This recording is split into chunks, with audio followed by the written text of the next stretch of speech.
I'm a big believer in being visible as a form of job preservation. The reason why I say that is because, in today's world, there's no guarantee that the job that you have today is going to be here tomorrow.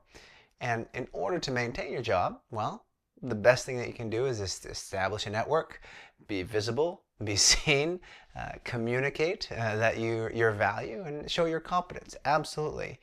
And traditionally, we've all essentially learned how to do that in the physical world. So in the workplace, we're always making connections. We're always visible every time we walk down the hallway, or we intentionally go into the lunchroom and sit down and chat with people. And when we're visible, we stay top of mind. And so when a job opportunity comes, well, maybe we're in their mind. Or as we're visible, we enter into chance conversations with people that we run into somewhere along the way. We establish relationships.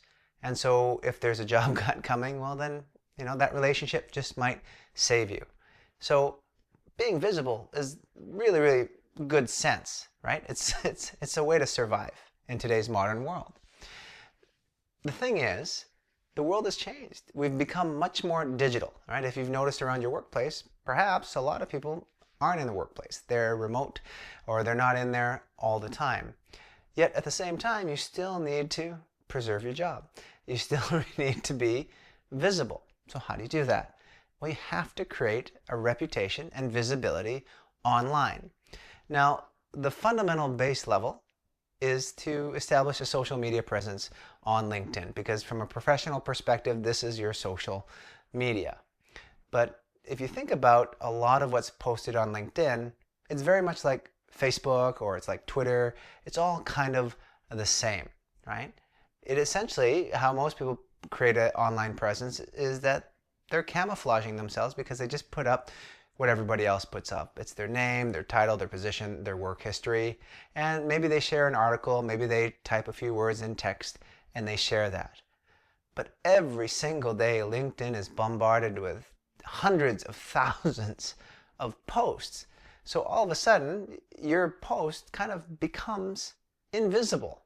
And so you have to really think about, well, how can I better become visible online? And just like physical visibility when you're in the workplace, creating videos of yourself where people can actually see you is one powerful way to do it. And it may seem awkward, it may feel uncomfortable to do initially, but it's strategic, because you're doing it so that people remember your face.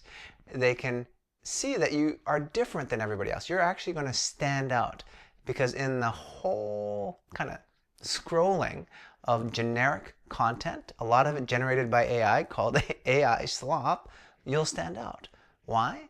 Because video, at least nowadays, so far, hasn't easily been replicated by AI, right? Or it's still easy to tell if somebody is faking their content. And let me take a step back. I shouldn't say it's completely easy. Like, there's really good content out there, but the vast majority of professionals aren't using it. So if you start creating videos of yourself, sharing content, sharing updates about yourself, I guarantee you'll be much more visible. And the barrier to entry is high, because a lot of people don't like putting themselves out there. It makes them uncomfortable. And so they don't put it up there. It requires a little bit more work. But therein lies an opportunity, because other people aren't doing it. You can do it.